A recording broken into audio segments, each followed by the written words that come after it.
Good morning everyone. আজকের ব্লগটা আমি এখান থেকে স্টার্ট করছি, খাওয়া দাওয়া থেকে। সবাই সকালবেলা বসে গেছি খাওয়া দাওয়া করার জন্য। সকালে আমরা পান্তা ভাত আর আলু ভাতে খাচ্ছিলাম, কারণ এখানে প্রচণ্ড, চেন্নাই মানে বুঝতেই পারছো, এখানে প্রচণ্ড গরম। তো এখানে সকালবেলা এটাই আমার মনে হয় বেস্ট খাবার, ইডলি দোসা না খেয়ে, কারণ ওগুলো খেয়ে খেয়ে আরও বেশি আমাদের শরীরটা অসুস্থ হয়ে যাচ্ছে। তারপর আমাদের রোটেশন ডিউটি থাকে, তো সেই জন্য আমার মনে হয় যে বেস্ট। আমরা যখন আমাদের বাড়িতেও থাকতাম, তখনও আমার মনে আছে যে আমি যখন জব করতাম না, তখনও আমি গরমকালে এরকমই পান্তা ভাতই খেতাম। মাকে বলতাম যে করে রাখবে, আমি সকালবেলা উঠে পান্তা ভাত খাবো, তো পান্তা ভাত খেতাম।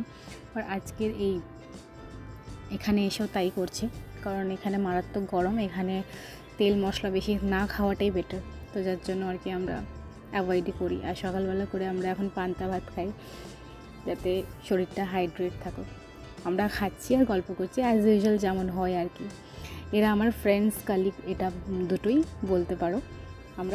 আমাদের এটাই হলো গ্রুপ। আর আমরা সবাই চারজনে মিলে বসেই যা রান্না করি, চারজনে মিলে রান্না করি, চারজনে মিলে বসে খাওয়া দাওয়া করি, গল্প করি। এখানে ইয়ার্কি মারছি আমরা জয়শ্রীকে নিয়ে। ও ইরিটেট হচ্ছে যে ওকে ক্যামেরাটা মুখের কাছে নিচ্ছি, কারণ ও খাচ্ছে, তো যার জন্য ও ইরিটেট হয়ে যাচ্ছে। আর আমরা তিনজনে মিলে ওকে একটুখানি রাগাচ্ছি ক্যামেরাটা মুখের সামনে ধরে। আর ও খুব মানে ক্যামেরার সামনে আসতে চায় না একদমই। একদম ফানি না, এটা তো নর্মাল, বলে আমরা তো এরকম খাওয়া দাওয়া করি।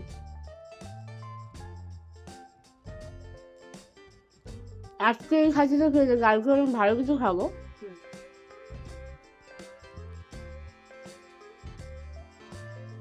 চুমুক দিয়ে খাও নাকি? আমাদের এরকমই খাই, কি সমস্যা? চুমুক দিয়ে তাতে দিই। চুমুকটা দে।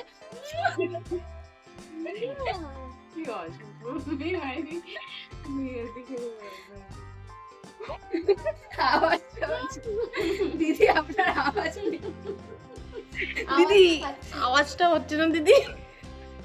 সকালবেলা পান্তা ভাত খেয়ে যে যার মতো আমরা ঘুমিয়ে পড়েছিলাম। ঘুম থেকে উঠে জাস্ট উঠলাম, কারণ আমাদের বি শিফট আছে, তো তার জন্য মুখ দেখে বুঝতেই পারছো একদম ফ্রেশ হয়ে গেছি ঘুম থেকে উঠে। এবারে যাচ্ছি, রেডি হব, কারণ রেডি না হলে খুব লেট হয়ে যাবে। চলো পরে দেখা হচ্ছে।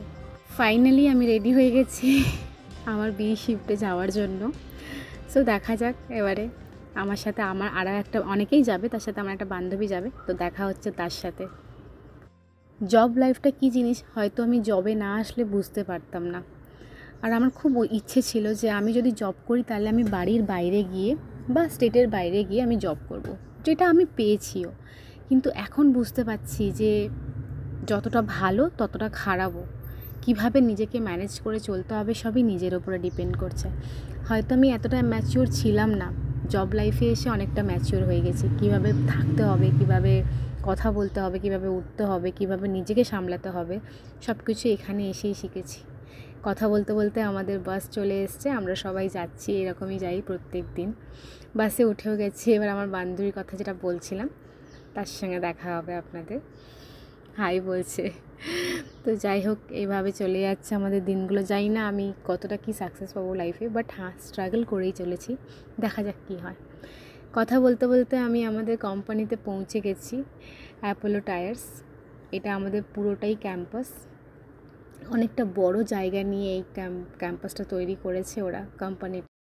শিফট ফিনিশের পরে আমি আর কোনো কিছু করতে পারিনি, কারণ ঘুমিয়ে পড়েছিলাম বাসের মধ্যে, অনেক টায়ার্ড ছিলাম। সো কালকে দেখা হচ্ছে নেক্সট ভিডিও নিয়ে। বাই।